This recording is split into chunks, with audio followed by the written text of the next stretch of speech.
they're so basic and so simple, it's hard to understand how they could be that important. But the Ten Commandments are simple. The first is that a stock is part of a business. I mean, you can't think of a stock as something different.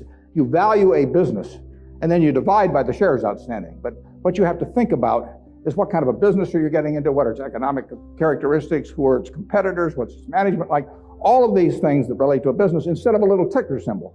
I used to know when I was 11 or 12 the ticker symbols of every company virtually on the New York Stock Exchange. I could mark the boards at Harris Upham, but I didn't know anything. I mean, I knew that X was U.S. Steel and T was AT&T and so on, but I didn't know anything. I didn't know what was behind them. So I had to start looking at these little symbols or these little names in the paper as businesses and decide, how do you value a business? What counts?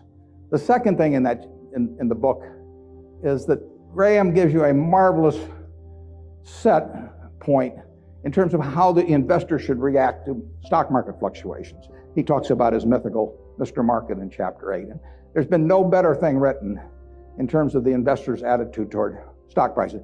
Most people react the wrong way to stock prices. I mean, they feel good when their stocks go up, they feel bad when they go down.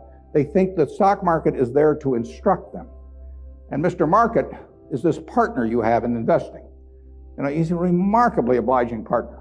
This guy comes around every day and he tells you what he'll pay you for your interest in the business or what he'll sell you more at the same price. Nobody ever does that in private business. If you and I owned a gas station together, and I said, every day I want you to come in and offer me your half interest in the station, and I can either buy your half or sell you my half at the same price,